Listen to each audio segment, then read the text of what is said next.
नमस्कार दोस्तों, स्वागत है आपका फिर से एक नए वीडियो में। तो दोस्तों, सबसे पहले 8वां वेतन आयोग लागू होगा यानी कि केंद्रीय कर्मचारियों का। उसके बाद थर्ड पीआरसी लागू होगी यानी कि बीएसएनएल कर्मचारियों का। तो ऐसा मैं क्यों कह रहा हूं, आज इस वीडियो में डिटेल तरीके से जानकारी आपको बताने वाला हूं।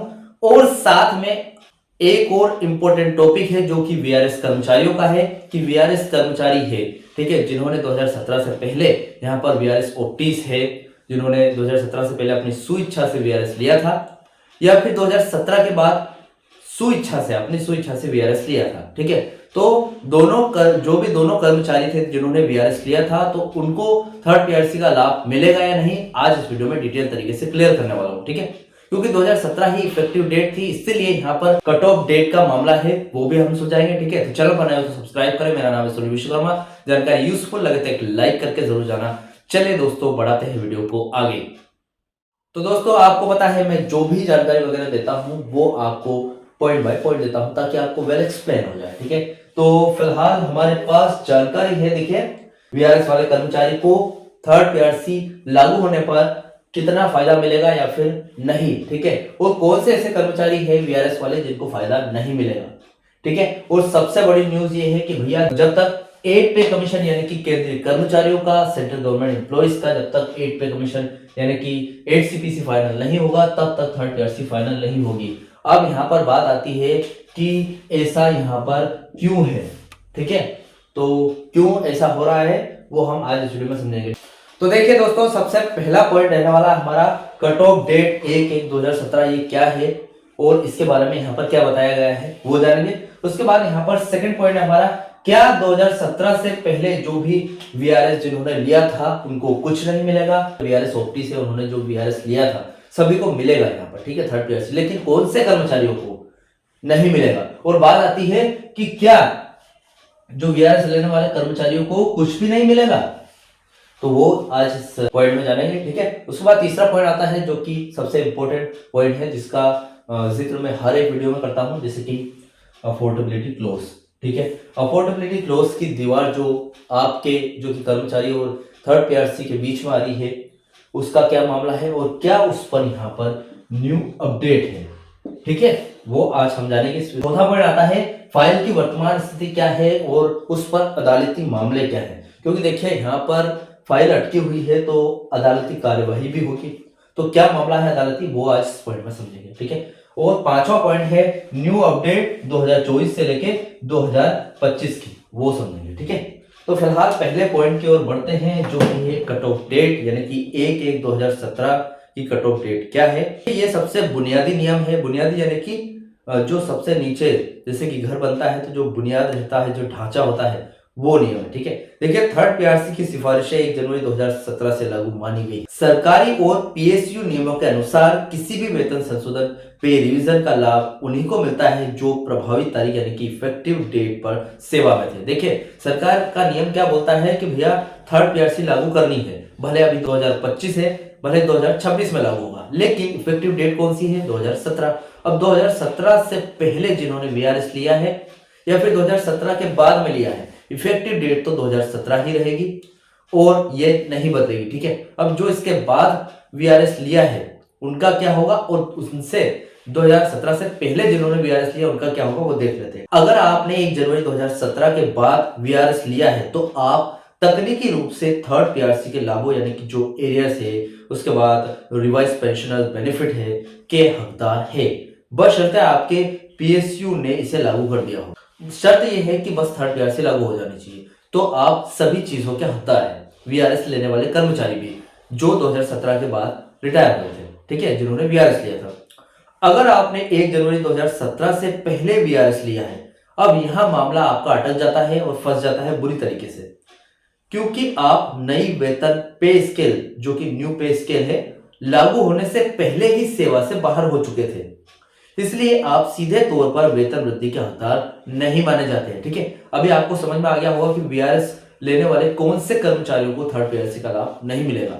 लेकिन लेकिन लेकिन थोड़ी सी उम्मीद बाकी है। अब उम्मीद बाकी हम सेकंड पॉइंट में समझेंगे, क्या 2017 से पहले वीआरएस ओपटीज को कुछ नहीं मिलेगा। कुछ नहीं का मतलब यह है कि थर्ड पीआरसी लागू होने पर कुछ तो उम्मीद बाकी है, ठीक है।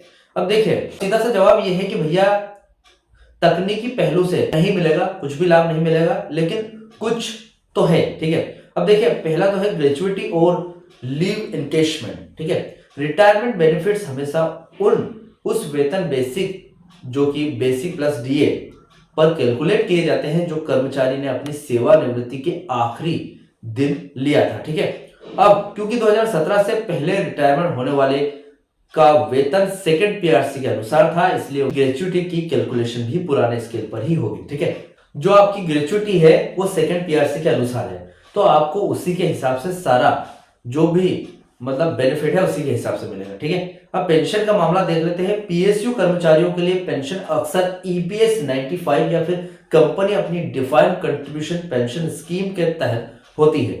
ठीक है, अब ईपीएस 95 जो कि बीएसएनएल के पेंशन नियम से थोड़ा सा अलग है, तो इसमें पीआरसी का सीधा असर नहीं पड़ता है, यह ईपीसी के नियमों पर चलता है। अब जो ईपीएस के जो नियम है उस पर चलता है, ये इस पर थर्ड पीआरसी लागू हो या ना हो इसका कोई असर नहीं पड़ेगा। ठीक है, अब कंपनी का पेंशन जो बीएसएनएल कंपनी देती है, अगर आपकी कंपनी अपना पेंशन फंड है, अगर आपकी कंपनी का खुद का पेंशन फंड है, तो वे तभी पेंशन बढ़ाते हैं जब फंड की स्थिति मजबूत हो। जब फंड की स्थिति मजबूत हो यानी कि फंड पैसे देने लायक हो कि चलो ठीक है आपकी पेंशन बढ़ा देते हैं, इतनी क्षमता रखता है फंड। 2017 से पहले वालों के लिए इसमें वृद्धि की संभावना बहुत ही कम होती है क्योंकि उनका कॉर्पस पुराने वेतन पर जमा हुआ था। ठीक है, अब यहाँ पर तीसरा पॉइंट आता है हमारा, जो कि यहाँ पर सबसे मेन पॉइंट है, जो अधिकतर वीडियो उसमें जिक्र किया है, जैसे मैंने आपको पहले बोला, अफोर्डेबिलिटी क्लॉज की दीवार। अब इस पर क्या अपडेट है वो देख लेते हैं। देखिए यहाँ पर डीपीई यानी कि डिपार्टमेंट ऑफ इंटरप्राइजेस ने के दिशा निर्देशों के अनुसार थर्ड पीआरसी का लाभ केवल वही कंपनियां दे सकती है जिनके पास पिछले 3 साल का औसत लाभ यानी कि जो पीबीटी है इसे वहन करने की लायक हो। ठीक है, अब देखिए आपके पास पिछले 3 साल से, जैसे कि आप बीएसएनएल कंपनी है आपकी, और बीएसएनएल कंपनी पिछले 3 साल लगातार प्रॉफिट में है, तो थर्ड पीआरसी लागू करने की क्षमता रखती है। ठीक है, जैसे कि बीएसएनएल कंपनी का प्रॉफिट कितना है, 20 से 30 करोड़ प्रॉफिट कमाती है, और खर्चे यानी कि थर्ड पीआरसी जो कि एक तरह का खर्चा है, और भी कुछ है जैसे कि आपको पेंशन रिविजन लागू करना हो, वीआरएस देना हो, एरियर देना हो, ये सभी एक खर्चे है एक तरह के जो कि कंपनी पर बोझ बनेंगे। ठीक है, अब कंपनी अगर इतना अच्छा रेवेन्यू कमाती है, अच्छा खासा पैसा कमाती है, तो वो खर्चे उठा सकती है आराम से।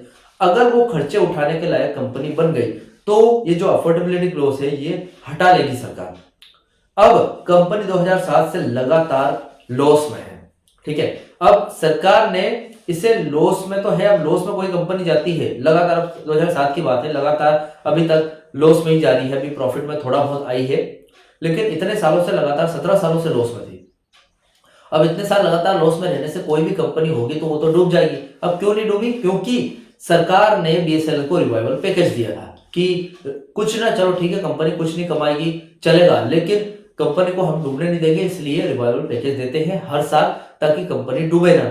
ठीक है, जीवित रहे। अब ऐसे में क्या है, बीएसएनएल के पास थर्ड पीआरसी लागू करने के लिए एक तरह का बोझ आ गया। यहाँ पर यूनियन ने दबाव डाला कि भैया थर्ड पीआरसी पिछले काफी टाइम से पेंडिंग है, 9 सालों से पेंडिंग है, तो इसको लागू कर दो। अब भैया कंपनी थोड़ा सा प्रॉफिट में आई नहीं कि यूनियन ने दबाव बनाना स्टार्ट कर दिया। अब भैया वो ठीक है कि थर्ड पीआरसी लागू करना भी जरूरी, क्योंकि कर्मचारियों के लिए 9 साल के लिए पेंडिंग है। ठीक है, तो वो लागू नहीं करेगी तो कहा जाएगी। अभी यहाँ पर बात आती है कि कंपनी के ऊपर वित्तीय बोझ बढ़ जाएगा अगर थर्ड पीआरसी यहाँ पर लागू हो जाती है। तो यहाँ पर डीपीई का कहना है कि भैया हम थर्ड पीआरसी लागू कर दो आप भले, लेकिन हम कर्मचारियों का खर्चा नहीं उठाएंगे। आपको इतना प्रॉफिट कमाना होगा, आप खुद इतना पैसा कमाइए कि आप अपने कर्मचारियों का खर्चा उठा सके, यानी कि थर्ड पीआरसी लागू करें, एरियर लागू करें, कुछ भी हो आप अपने दम पर कीजिए। डीपीई सिर्फ रिवाइवल पैकेज देगी ताकि कंपनी उससे डूबे ना कि आपके कर्मचारियों की थर्ड पीआरसी लागू करेगी। ठीक है, तो यहाँ पर कई पीएसयू जैसे बीएसएनएल, एमटीएनएल या फिर कुछ कमजोर इकाइयां, कमजोर यूनिट्स ने अभी तक अपनी मौजूदा कर्मचारियों को भी थर्ड पीआरसी नहीं दिया है। ठीक है, ऐसी स्थिति में जो 2017 से पहले वीआरएस ले चुके हैं उनके लिए फाइल आगे बढ़ाना फिलहाल नामुमकिन है। ठीक है, तो जैसे वीआरएस के जो भी कर्मचारी हैं उनके लिए थर्ड पीआरसी लागू करना लगभग नामुमकिन है फिलहाल। ठीक है, अब देखिए वो हो सकता है थर्ड पीआरसी का फायदा उनको मिल जाए, लेकिन तभी जब वो ईपीएस 95 के नियमों में कुछ भी यहाँ पर फेरबदल बदलाव करे तो हो सकता है मिल जाए। ठीक है, फिलहाल चौथा पॉइंट आता है जो कि फिलहाल सभी लोग पूछ रहे हैं कि फाइल की वर्तमान स्थिति क्या है। अब उस पर मैं अपनी तरफ से बताऊंगा कि जो अदालत में कार्यवाही हुई है या फिर सुप्रीम कोर्ट, हाई कोर्ट का क्या कहना है अफोर्डेबिलिटी वर्तमान फाइल की स्थिति के बारे में। वर्तमान में इस मुद्दे पर कुछ चर्चा है, जैसे कि डीपीए का रुख। ठीक है, अब डीपीए ने क्या फैसला किया, यानी कि डिपार्टमेंट ऑफ पब्लिक इंटरप्राइजेस यानी कि सरकार यानी कि डीपीए ने साफ कर दिया है कि भैया थर्ड पीआरसी का कार्यान्वयन संबंधित पीएसयू के बोर्ड और उनके मुनाफे पर निर्भर करेगा।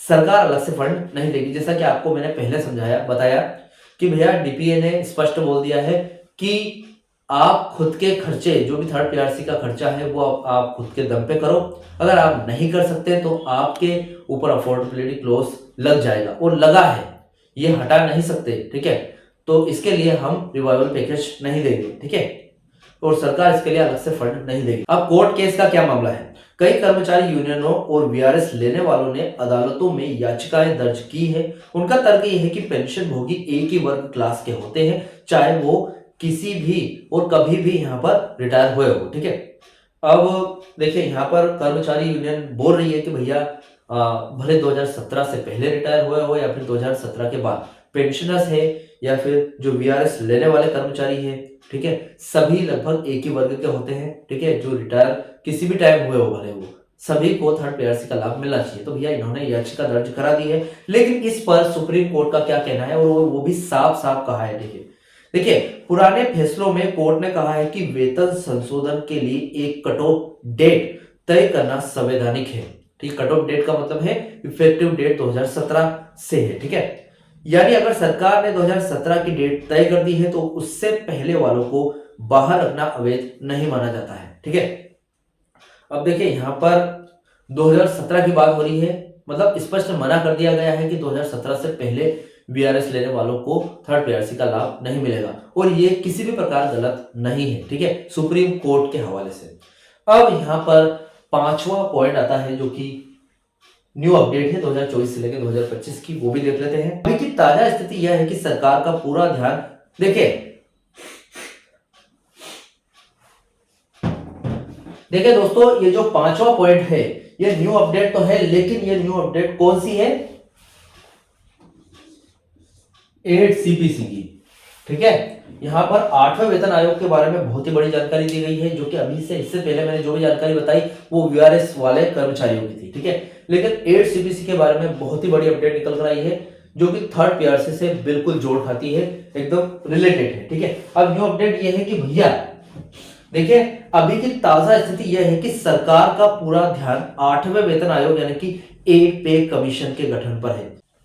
पीएसयू के लिए एरियर, सबसे पहले एरियर की बात आती है, जो कंपनियां मुनाफे में आई है जैसे कि कोल इंडिया, तेल कंपनियां, उन्होंने 2017 के बाद वालों को एरियर दे दिया है। ठीक है, अब वीआरएस 2017 से पहले की बात करें, किसी भी मंत्रालय, भारी उद्योग या इस्पात मंत्रालय की तरफ से ऐसा कोई आदेश नहीं आया है जिससे 2017 से पहले रिटायर हुए लोगों को थर्ड पीआरसी के दायरे में लाने की बात कही हो। ठीक है, अब पेंशन वृद्धि, वर्तमान में चर्चा केवल ईपीएस 95 की न्यूनतम वेतन को 1000 से बढ़ाकर 5000 या फिर 9000 करने पर चल रही है। अगर यह होता है तो 2017 से पहले वाले वीआरएस कर्मचारियों को बड़ी राहत मिलेगी। ठीक है, तो यह स्पष्ट बात है कि वीआरएस लेने वाले कर्मचारी है जो कि 2017 इफेक्टिव डेट के बाद यहाँ पर वीआरएस लिया था, तो उनको थर्ड पीआरसी के लाभ और एरियर वगैरह सब मिलेगा, और जिन्होंने 2017 से पहले इफेक्टिव डेट से पहले यहाँ पर वीआरएस लिया था तो उनको नहीं मिलेगा। ठीक है, अगर ईपीएस 95 में कुछ बदलाव होते हैं तो उम्मीद है कुछ।